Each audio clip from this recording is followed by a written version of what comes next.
He was trained to control everything: his body, his mind, his darkest urges.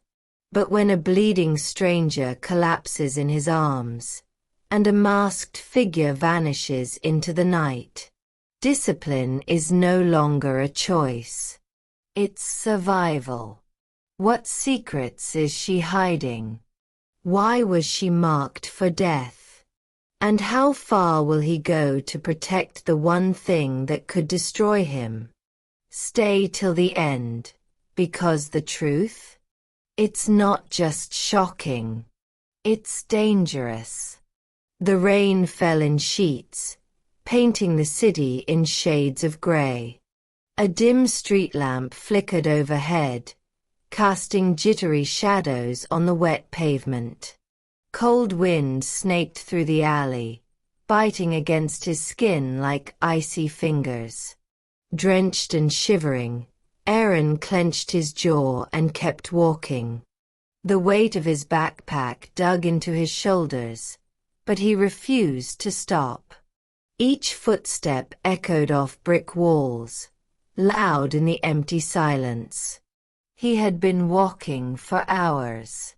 His clothes clung to him like a second skin, heavy and soaked. The old leather-bound book inside his bag was the only thing he kept dry. The book was not for reading. It was for remembering. And for resisting the urge to give in. Discipline, his father once said, was the only thing separating man from chaos. Aaron repeated those words in his head like a chant. He turned the corner and stopped dead. A single figure stood at the far end of the alley, still, facing him. A white mask hid the figure's face. No sound, no movement, just the distant hum of the city and the thunder overhead. Aaron felt his heart pound against his ribs. His breath came sharp, every inhale scraping his lungs. He took a step forward. The figure remained still. Another step. Then another. The puddles splashed underfoot, echoing like distant whispers. He reached into his coat. His fingers brushed cold steel. Not a weapon. A stopwatch. He clicked it once. The ticking filled his ears. It was time. Time to see if the last year of training meant anything. He remembered the freezing mornings, the bruises, the hunger, the endless repetition. Discipline, he had learned, meant showing up when the world screamed at you to quit. Now the world stood silent, watching. The figure raised one hand. Slowly, deliberately. Aaron did not flinch. He stepped closer. Then he saw it. The blood. It dripped from the figure's palm. Dark. Fresh. The rain did not wash it away. Aaron's mouth went dry. His hand tightened around the stopwatch. 1 second. 2. The figure took a step back. The alley seemed to stretch longer with every breath. Aaron's pulse thundered in his ears. He took another step forward. And another. The scent of iron hit him. Metallic. Sharp. He stopped. There, behind the figure, was a shape. Crumbled against the bricks. Unmoving. A girl. Eyes wide. Mouth open in a scream that never came. The world tilted. For a moment, he forgot how to breathe. His grip loosened on the stopwatch. It slipped from his hand. Shattered on the concrete. Time stopped ticking. But the rain did not. The shards glittered in the dim light like broken stars. Aaron stared at them, frozen. Each breath was a battle, each heartbeat louder than the last. The figure turned slowly, revealing more of the mask. Porcelain white. A crack ran down the center, like a scar. No eyes. Just blackness behind the holes. The figure pointed at Aaron. Not a word was spoken. But the message was clear. This was not random. This was not a warning. It was a test. Aaron's knees trembled. His mind screamed to run. But his body refused. He had trained for pain. For endurance. For silence. But never for this. The girl's hand twitched. Barely. A whisper of life. Aaron lunged. The masked figure did not move. He reached the girl and dropped to his knees. Her skin was ice. Blood pooled beneath her. Her eyes fluttered. Fighting. Barely conscious. Aaron pressed his hand to the wound. Warmth oozed through his fingers. He looked up. The alley was empty. The masked figure was gone. As if it had never been there. Only the girl remained. And the blood. And the broken time. He wanted to scream. To demand why. But he swallowed it. He tore a strip from his sleeve and pressed it against the wound. Tight. Firm. His hands were steady now. He had no time for fear. Only action. His voice came low and clear. You will not die here. The rain softened. His breathing evened. This was the moment. The moment where everything he had learned was no longer theory. It was survival. Not just hers. But his. Because discipline was not just waking up early. It was staying awake when the world tried to put you to sleep. He scooped her into his arms. She whimpered. Barely audible. Still alive. Still fighting. He moved toward the street. Each step heavier than the last. But he did not stop. Could not stop. Would not stop. Headlights cut through the mist as he reached the end of the alley. A car passed without slowing. Then another. No one saw him. Or no one wanted to. The city, vast and indifferent, swallowed cries with ease. Aaron turned his body, shielding the girl from the wind. She trembled against him. Her breath shallow. Her pulse weak beneath his fingers. He whispered to her. I have you.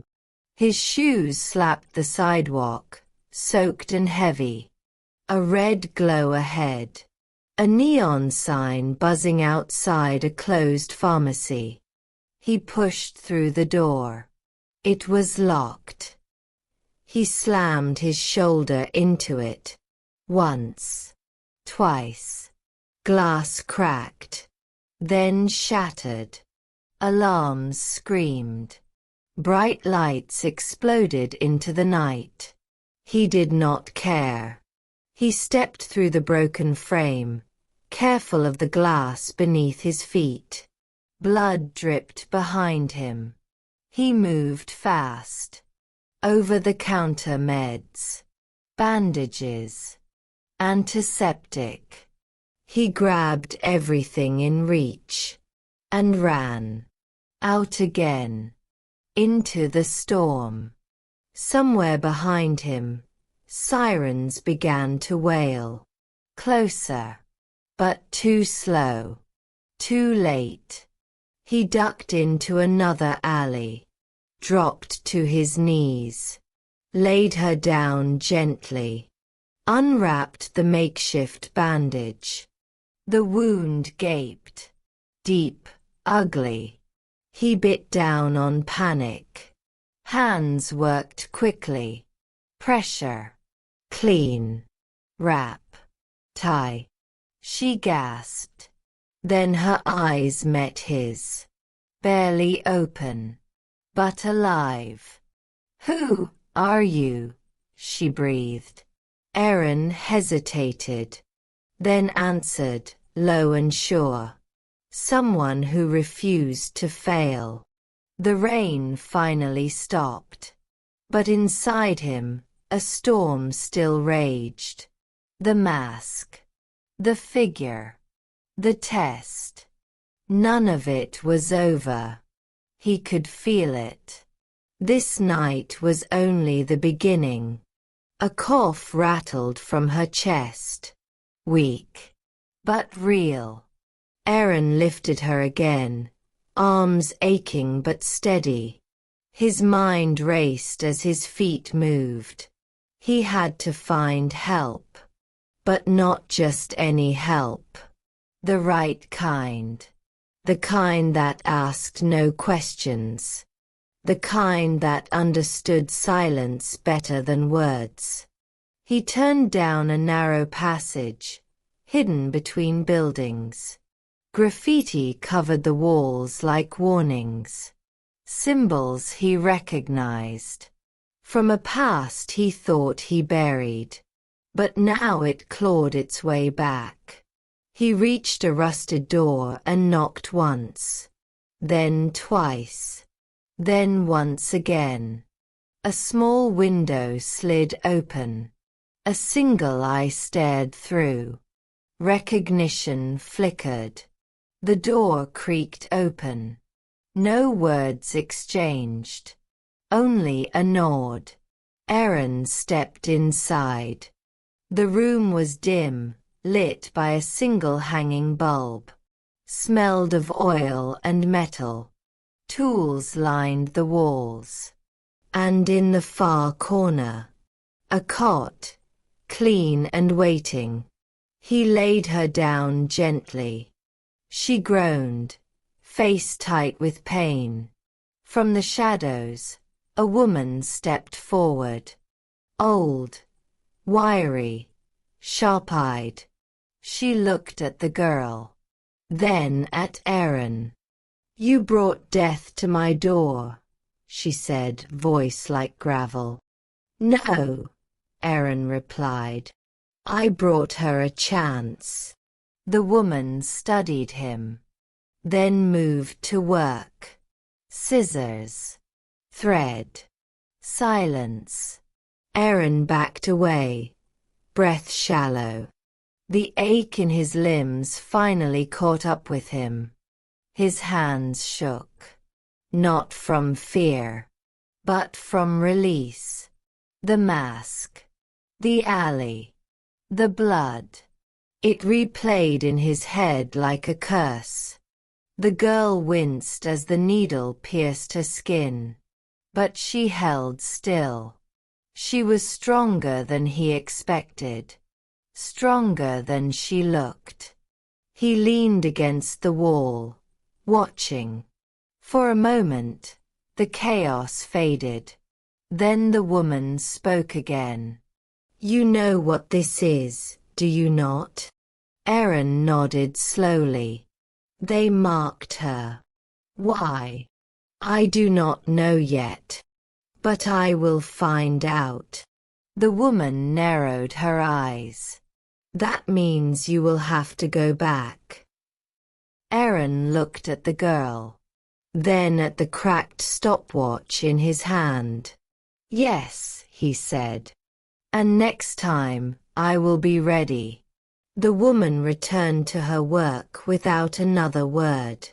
The soft sound of thread pulling through flesh filled the room. Aaron sat on the floor, legs stretched out, head tilted back against the wall. Every muscle burned. Every joint screamed. But he welcomed the pain.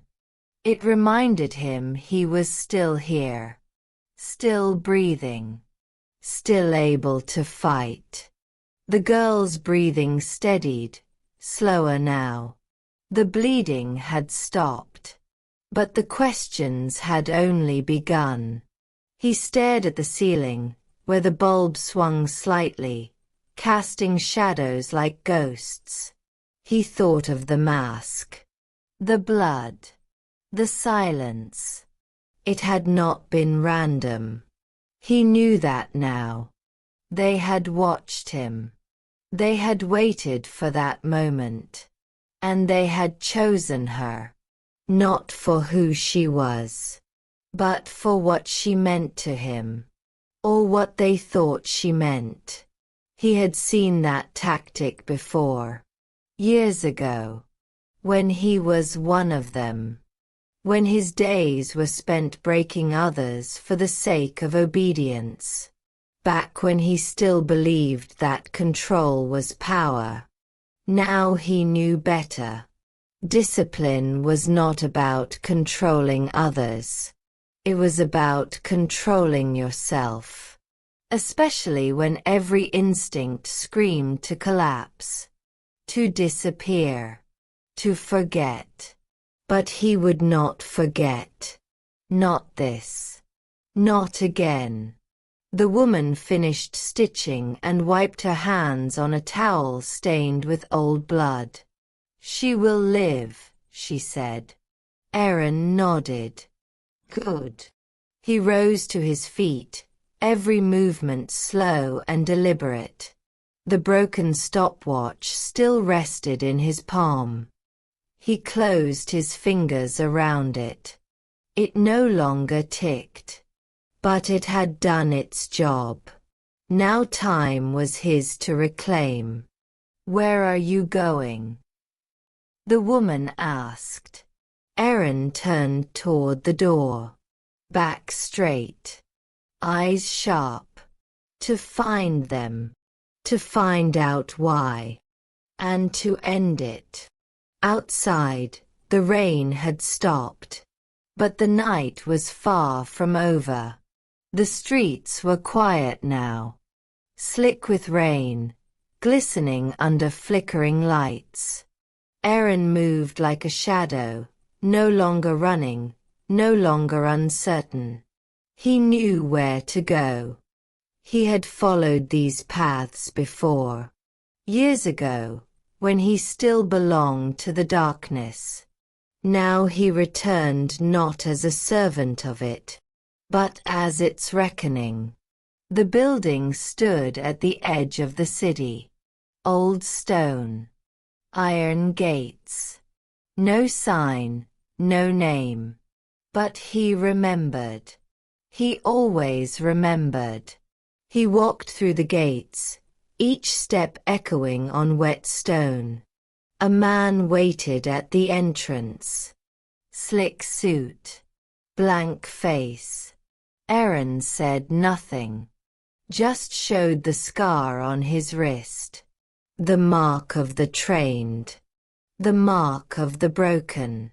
The man stepped aside. Inside, the hall was silent. Cold light buzzed overhead. At the far end. A door. The same door where he once knelt. Begging to become something more. Now he approached it with steady steps. He did not knock. He entered. The room was dim, lit only by a fire crackling behind an ornate desk. A man sat in the chair. Older now. Eyes like glass. Reflecting everything, feeling nothing. "Aaron," the man said. As expected. Aaron stepped forward. "I am not here for your approval. Not for your permission." He placed the broken stopwatch on the desk. The man raised an eyebrow. You remember what this means, Aaron said. The man nodded once. It means time has run out. Aaron leaned closer, voice low and sharp. It means I am no longer yours. No threats. No violence. Just a truth, spoken aloud. And in that silence, something broke. Not in Aaron. In the man. A flicker of fear. So small, so fleeting. But real. Aaron turned and walked away. Out the door. Down the hall. Through the gates. He stepped into the open air as the sun crept over the rooftops. Warm light spilled across the city, washing the night away. He did not look back. There was nothing left to see. Only the road ahead. And the choice to walk it. With discipline. With purpose. With the strength to protect what mattered. Because mastery was not about never falling. It was about rising again. Every time. Without fear. And this time. He would never fall again.